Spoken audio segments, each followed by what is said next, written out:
more than one thing. I think it's a culmination. It hasn't really ever been one thing or one coverage.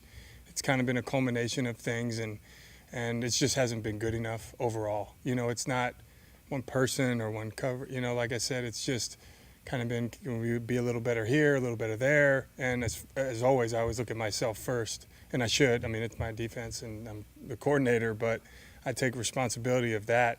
And I think we just all feel that way. That's a cool thing. All us coaches, we got to coach better, and players feel that challenge as well for themselves. Maybe too soon. Any update on Robinson? What's that? Robinson? Oh, Curtis? Oh, I don't know. Thank you, though. What does the loss of Javon Hargrave do to your defensive line? I mean, he's a great player, but he's having an awesome camp and awesome offseason, and really that game he was playing really, really good too. So it's tough because he's such a good player.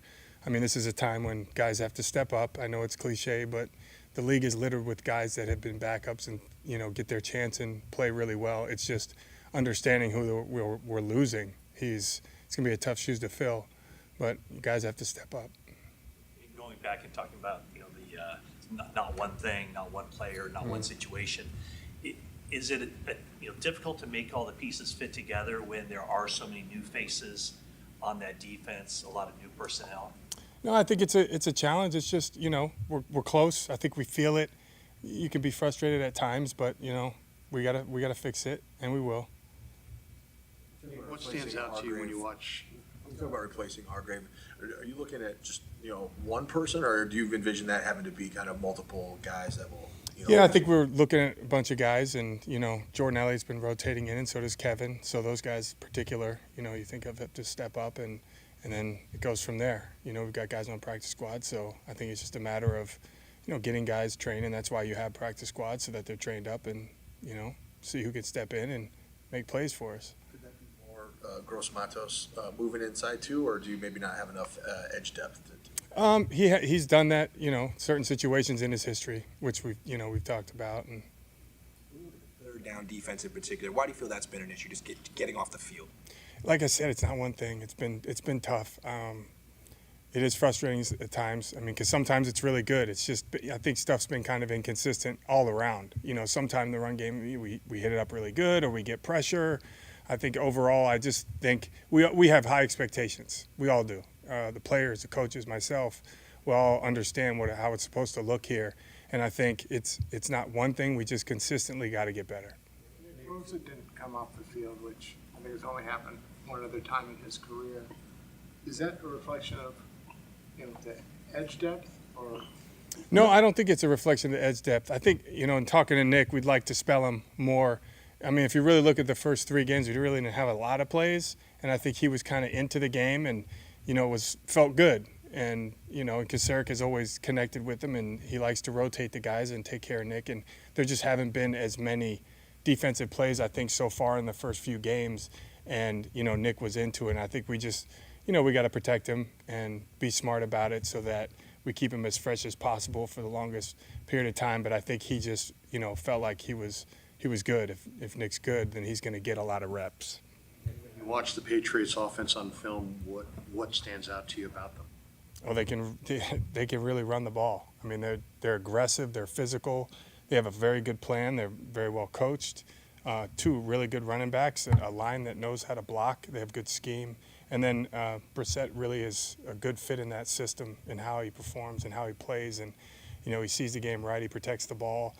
He can make the throws that he needs to make, and he can move really well. I think they're just a tough team, reflection of the coach and the coaching, and respect for those guys. I mean, they're really big backs that can cut, they can run.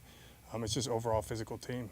When you hit a rough patch like this, do you sit back and think, man, we got to try some new things and shake things up, or do you have to guard against that and say, let's just do what we do and do it better? I think it depends. It depends on what you're doing good. You got to look at yourself, and then also it's that week who you're playing.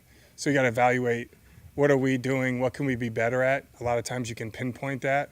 You don't want to just go off the reservation because you know who you are. You know what you want this defense to be. But then also, how does that tie into who we're playing? The most important thing is, how do we win this game?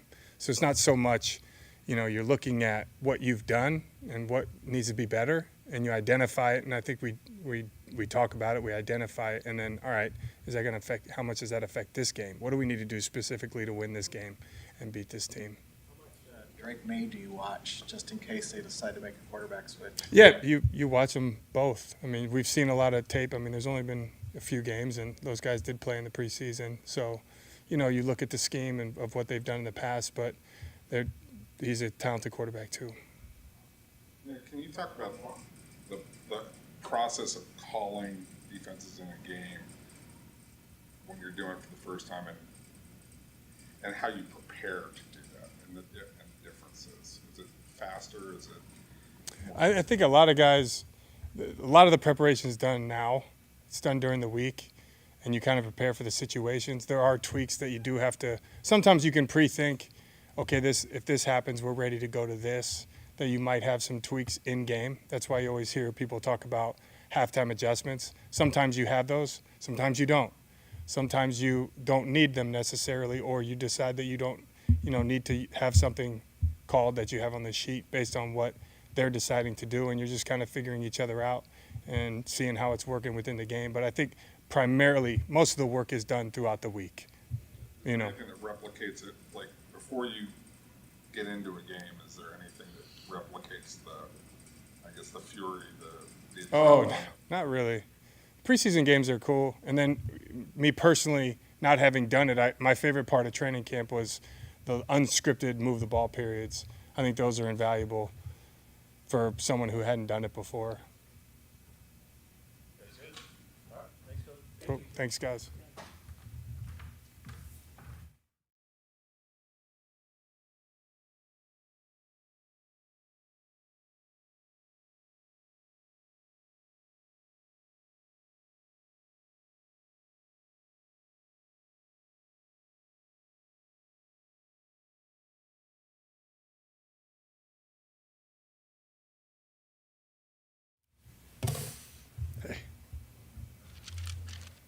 You'd said in the summer that Jalen Moore was pretty much exclusively a left tackle because out of necessity. Has he been able to get more? I think he's still working the right side. Yeah, he's been getting work since the start of the season. Obviously, Wednesdays Trent's usually off, and then Thursdays he's back at practice. So he's able to get a little bit more work at both tackles, as is we're working Spencer Burford at tackle as well. Chris, when you look at New England's front, what does it look like to you? They have this guy, Keon White, who's big and fast and athletic. They're good, man. 99 and 55 are their two best rushers. The rest of the guys are really good rushers as well. Those are the guys that stand out the most as their most productive sackers and things like that. They push the pocket real well. They're well-coached defense, very good fundamentals, very good schemes. Over the course of all the time that they've been there, they've established a way to attack everything that every team does in the league. If you look at enough film, you're like, they have a way. If they know what you're doing, they're going to take advantage of it. They do a really nice job. They're very well-coached, very good fundamentals, and they have good, talented players on defense. Seen I think you said the game against Minnesota, you felt better about the way your line played as opposed to the first week. How was last week's game against the Rams? There's a lot of good things because you don't, the way we're moving the ball and then the way that we, score points, Brock's production, you still have to, even though we weren't as good, to be honest, but yet it's always with there's the pro and the con. We weren't good enough. Period. We weren't as good as we were the previous 2 weeks at all in pass protection. Run game wise, it was a productive day, for whatever reasons, the way the game played out and our scoring drives, whatever. You can't get into all that, but the bottom line is it wasn't as good of a productive day for us in pass pro. Is it physical one-on-one guys? It's physical. It was physical. I'm sorry. It was physical. Yes. I think you guys, for the first 3 weeks, have almost double the amount of three-man rushes that you're seeing, at least that Brock's facing in terms of pass attempts. Anything you can put your finger on as to maybe why teams are doing that to you guys more than others? I'd like to say it's because we pass block so well, so they don't want to rush, so they drop, right? But that would be a heresy to say that. Everybody has their own reasons for doing things. Whatever the situations are, maybe they think what we're trying to get done. Maybe we have formation things that they've thought that, hey, this is one where they're leaving people. There's so many different reasons. Like, again, when Vic Fangio was the defensive coordinator in Houston, and I was in Baltimore at the time, it was as simple for him as if Todd Heap was on the ball, he knew we were releasing, and we were going to have a five-man protection. He rushed six. The The second Todd Heap was off the ball, we're using a 6 or 7 man protection. He dropped 8 and rushed 3. So just by Heap being on or off the ball, he set a whole game plan up, rushing 3 or rushing more than 3 for the whole game. And that was his tell. Whatever the percentages we did it, he decided to go with it. So I tell that story to relate that whatever it could be, the laundry list of things that the defensive coordinator looks at Shula and says, hey, this is why we're going to rush 3 in these situations. This is what they do. This is our best chance to get them stopped, or just change the pace. Sometimes sometimes we say it's like a Rolodex. They just a Rolodex defense. They're just okay. Here's the next one, and they just roll it, and just to keep you off balance. It just depends. It would seem like that would maybe put more pressure on the line to protect longer, just because maybe things are taking a little longer to open up with A dropping back in coverage. Is that a fair assessment, and what is kind of the challenge of keeping those things locked up? I mean, you saw the plays. I mean, Brock's back there. Everybody gets nervous. You're like the timing of the timing of an NFL pocket. We all know. We talked about it a little bit with earlier in this 2 weeks ago in Minnesota. We weren't quite synced. It was a little bit of everybody, right? And so the ball wasn't coming out. So you get one hitch, maybe 2 hitches. 3-man rush. You said it's like, and then you're like, okay, I've taken 2, I've taken 3 hitches, and you see him. He's like, where'd I go? Because you're not used to just realizing it's just a 3-man rush. And so yeah. And then with us, it's the same thing. You block. You're like, okay, there's 1 hitch. You can't see it, but you feel the timing in your head. There's 2, and then the ball should be gone. And you're like, oh, I didn't know it was a 3-man rush. And then all of a sudden, Brock's still standing back there, and guys are working to get open. And it's just different, and you can't do it out here. You get used to it. You're like, oh, yeah. And that's why I remind them, they're mixing in the 3-man rush. So if it feels like the play's still going when it shouldn't be going, it's because it is. Because most times it's pass block, the ball's thrown, the D linemen take off. Well, now you're here, and they're not taking off, but yet it should be. There's just that whole. And for us, me watching the game, we're like, yeah, it's 3-man rush is going to take some time. Them, I can't see anything. I'm blocking this number 8 over me, and all of a sudden it's like, why is he still rushing? Why is the ball not thrown? Yeah, that's what happens. Mason, could be your number 1 back for a while. I mean, I guess no one really knows. Do you have to guard against his work? Giving him too much work. He didn't get a crazy amount of carries against the Rams, but just in general, like philosophically, just guard against him wearing down. You always have to keep it in mind. You really do. You get to a point where you just have to keep an eye on a guy, right? Like I say, a guy doesn't have a lot of tread on the tire. He has a lot of tread left on the tire because he hasn't run a lot in his career. So the guy's a fairly young, fresh, good player. Ran a lot in college, but he was behind a guy that was the guy, I think it's Gibbs, right, that's in Detroit. So he didn't get the carries there either. So he's not like a worn-down guy. So he probably can take more. You just got to keep an eye on it. If you see him starting to tire, if you see cuts that don't look as crisp as they used to look, you see him missing some things. You don't see it at all right now, and it takes a long time. I mean, you saw Christian was, and you never really saw it. You see it every now and then. You say, yeah, I think I saw it in the Washington game. I'm like, we probably he's getting ground down a little bit, and we need to get him rotated. Something I think that was last year or somewhere I felt it, but I don't remember exactly. But the point of it is, you just have to keep an eye on it. Every player you do. You talked about Rolodex defense. Some coordinators have that ability. Belichick obviously had that ability to call it. Is Mayo borrowing Belichick's concepts already? To change some things up. I mean, he played for him, obviously. Yeah, it hasn't changed much from last year. Actually, it's pretty much the same. The word is that he's tried to make it. I've heard it through the media. I don't know this to be a fact, but they're trying to make it a little simpler. They felt with Bill, there was always pushing, and I don't know this. It sounded like they're pushing the envelope, and so anybody, even here it is with Coach Belichick, right? The next guy takes over. Well, we're always going to make it better than it was. Somebody takes over here for Harbaugh. Somebody takes over here and oh yeah, well we're going to do it this way, and they did it that way. There's always that give and take of that, but at its core, it's the same thing. Same coaches, same guys. It's going to be their spin on it because obviously Coach isn't there to still run the show. I can't call him Bill. I don't know.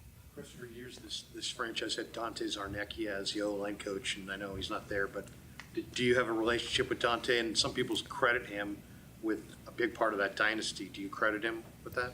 Yeah, Dante was, as much as an O-line coach can have an influence, it's still Tom Brady and it's still the head coach and still everybody else. But Dante was Dante was old school, man. Dante was tough. Dante was hard hard-nosed. They did what they did, sometimes to a fault, sometimes where, I hear Josh say, I can't get anything past the old man to run a new play or a new concept, but what they did was very, very good. They were very sound fundamentally, and there was no BS. Now, that's kind of how that organization was run from top to bottom, but he was at the heart of it, and he was a big part of it on offense to make sure that everything was held together and tight, and he did a great job. I knew Dante way back when. I don't have a very close personal relationship with Dante, but Dante is really good. I went through some hard times, and there's a lot of people there's some people that haven't reconnected with me. Dante was a guy that very early and all that reached out to me. Dante's a guy that afterwards was very open. When Dante retired for a brief time, he said, hey, if you ever have time to come by and visit me, I'd love to see you. We could sit and talk some ball. I want to anything to do in retirement. Then he came back to coach the next year or two after that. But Dante's just a really quality man, a hardworking guy, and I really respected what he did. Although we didn't do things the same way, I respected. Howard Mudd was another guy like that. I respected so much of what he did. I didn't do a lot of it the same way, but I really respected what they did. What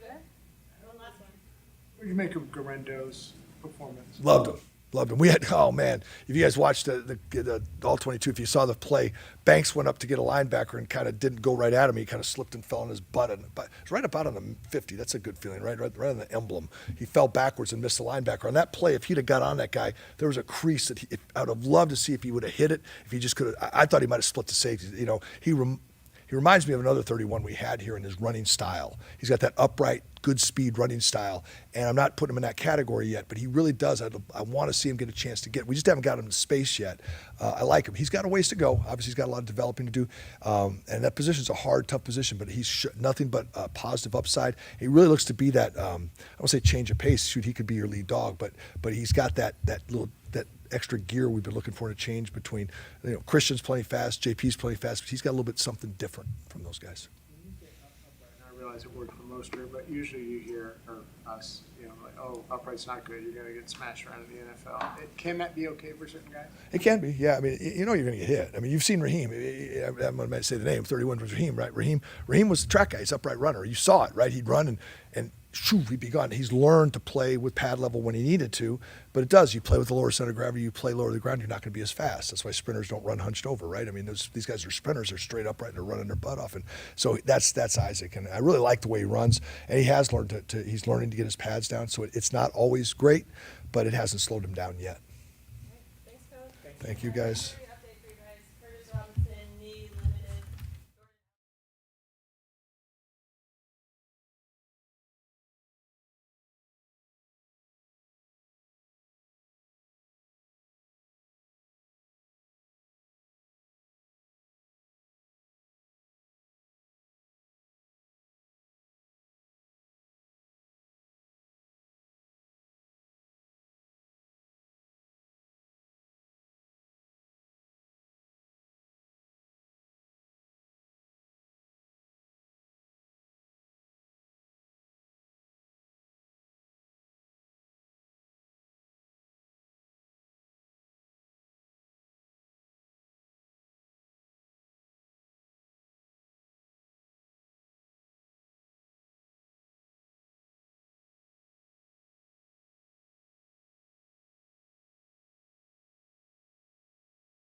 pinpoint when you hurt your back? Was it one player or just cumulative? No, it was, yeah, probably cumulative, just in terms of, the whole game, just all the stuff that sort of went on as a physical game. So, sort of after the game is, when I started feeling some stuff and whatnot. And but the last couple days have been good, just getting some rest and obviously treatment and stuff. So feel good now. Ronnie had a tough drop, and you talked to him after the game. What did you say to try to lift up a teammate in that spot? Yeah, I mean, I'm like, I told him, I'm like, this is a team sport, dude. So like for you to hang your hat on, it was all my fault kind of thing. Like I just sat down next to him. I'm like, bro, it takes everybody for 4 quarters. Everybody has their moments and plays, and that's why it's a team sport, man. You got 10 other guys on the field with you, and more than anything, man, I just, he's a brother of all of ours, and we got his back, man. We go through some stuff like this, and it's a long season, man. So you're gonna need everybody. It takes everybody. So, keep your head up, learn from it. I'm not saying that that's okay. Like we have a standard here to be great and excellent, and that goes for myself. And so learn from it. We got your back, and keep your head up, man. It's a long season. So he's a good kid, man. We love going to war with him, and he's gonna be just fine. Usually when a quarterback is having rough times, a lot of times it's because teams are bringing so much pressure at him, he doesn't have time to throw. The Rams game, it seemed like there was a handful of times where they only sent 3, and you had a lot of time. What is that like? I mean, I know it's fairly unusual, right, to have that much time to throw and to be able to pick one guy out. What are the challenges of that?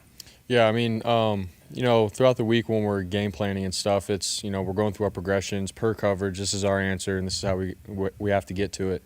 And then there's times where we're like, and in this situation, they might drop 8 and only blitz 3. And then in one case, they only blitz 2. And so those are the kinds of cases that we're talking. We're like, if that kind of stuff happens, then go through your progression, but be ready to, go off schedule. So my antenna is up once I feel that kind of stuff happening, and knowing that I'm probably going to have to move around here and find some open space, either use my legs or hit someone off schedule. So it's something that we talk about. And, we've seen it from time to time here and there. So I just, got to be ready in those moments to use my legs. You've seen 3 or fewer rushers, more than almost twice as many dropbacks as the next quarterback in the league. Any reason you think why they might be doing it to you guys more than other teams? I'm sorry, blitzing or?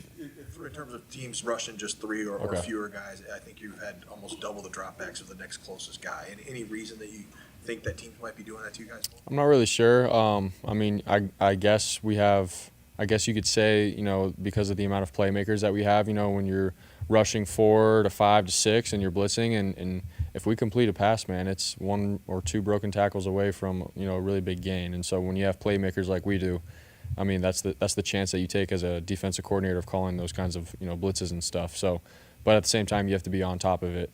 But, I mean, that could be a reason. Outside of that, maybe it's, just trying to make me play quarterback and go through reads and progressions, because when you're only rushing 3, man, then you can drop a lot of guys in different directions and coverages. So I'm not really sure why, but it's something that's popped up for sure time and time again the last couple of games. The game, the Rams busted a coverage. Brandon Ayuk was open deep. You looked at him, he didn't throw it. When you watch the film, like, what do you assess? What do you see on that play?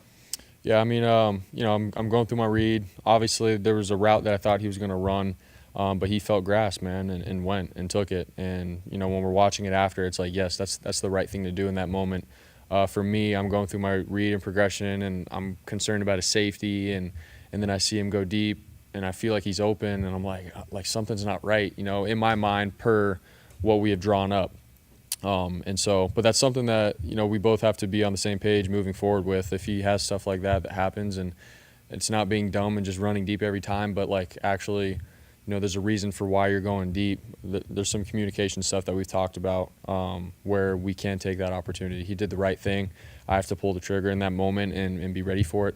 So, something that we had to learn. And in the heat of the moment, that time of the game, situational football, I'm trying to protect the ball, be smart with it, but also be aggressive. And then that happens, and it's like, man, I don't know exactly where the safety's at. So all of those put together, that's what happened in the moment. Communication, being on the same page, is that something that's lost a little bit when the offseason isn't there? No, that's not what I mean. I mean, if that was Juwan Jennings and that would have happened, I don't know if I'm throwing that ball either. I'm just saying, like, in the heat of the moment, when you have a route on, you end up taking some grass and going deep for the right reasons. How are we on the same page so that I can let that go? That was a new situation for myself and all the receivers and everybody in the room. So. Speaking of Juwan, what's it like? What goes through your mind when you see him, with a 50-50 ball, you put it up and you see him go over a DB and make that kind of catch? Yeah, I mean, he's a playmaker, man. He's obviously got, the big frame and really good hands. So for me, like in that kind of situation, the last thing that I think is I just need to give him a shot and give him a chance, and then he can bring it down. And he's shown that time and time again the last couple seasons. So, for me in that moment, it was obviously the trust factor of trying to get it over the defender and giving my receiver a chance, but also knowing that Juwan is a baller and he's going to, do what it takes. And so, hopefully down the road we can get some more shots and opportunities with him down the field. And it's nice as a quarterback knowing that, with his size and his mentality that he's going to do what it takes. And he's shown that time and time again. So. There were 3 throws to Brandon. There was a slant that was a little behind him in the first quarter, and then there were 2 short sideline throws where, I don't know what happened, just looked off. They were incompletions. Is that, I'm sure you love these questions, but, is that, because you didn't have training camp, or is it just kind of like, well, no, it's just kind of fluked and happened to be thrown to him each time? I would say more like the fluke side of things. I think that slant, I should have been more aggressive and just let him. I think it was just a bad ball. It was behind him. And then there was another short game one. I didn't see the safety rotation, and I'm trying to force it outside, and I should have progressed to juice. So in those 2 scenarios that I can think of, that's on me. That has nothing to do with Brandon, or our timing or anything like that. So obviously we're still continuing to build that kind of thing, and I am with all my receivers. It's not just him. And so, those couple of examples right there, those are areas for me to grow and be better. And so it just happened to be Brandon in the situation. With your conversation with Ronnie, is that something that you do frequently with guys, especially on offense, that you think maybe need a little extra talking up, et cetera? Did you do one-on-ones with them?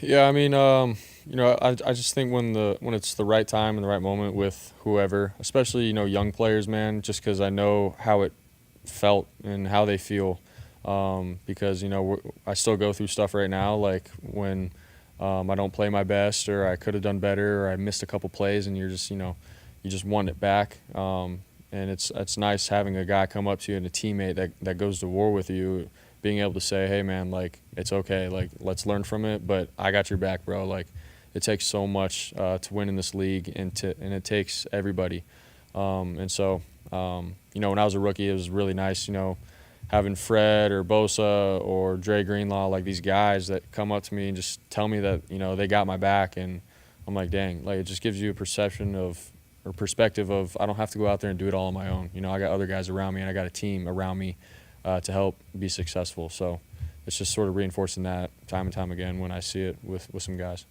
Challenge this week with the Patriots defense. I mean, pretty sound defense, but what does it look like on film? What do you notice? I mean, exactly that. They're sound in what they do. I think they've been running this type of defense for a long time.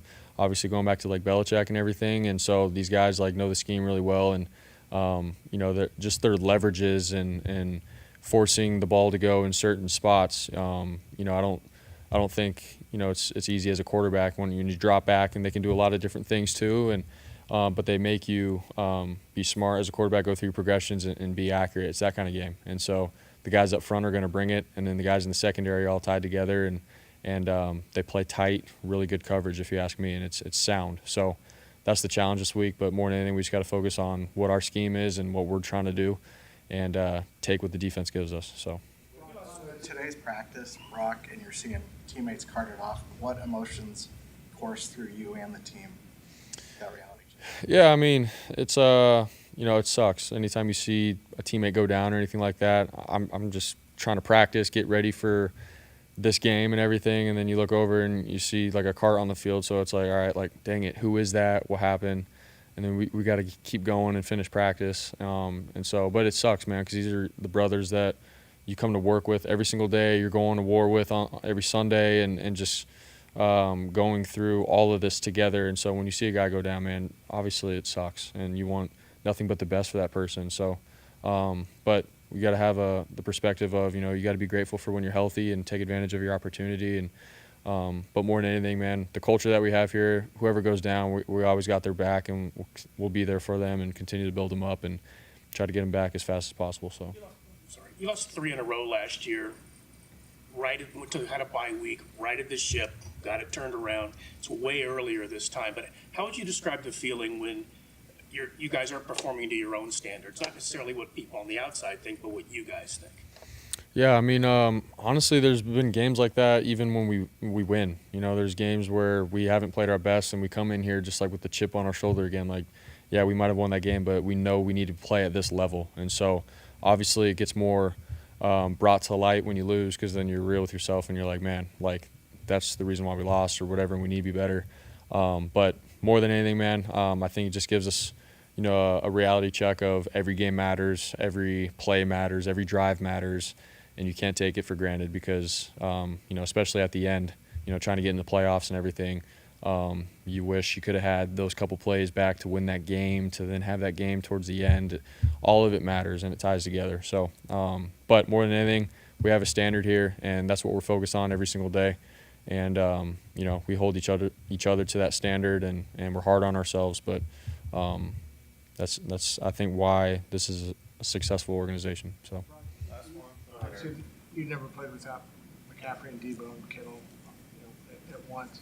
I'm sure you're not like freaking out, like, oh my gosh, what am I going to do? But I mean, was there an element of just like curiosity of like how might this offense look different, or I don't know, just do you have any thoughts like that going into that game without that much talent?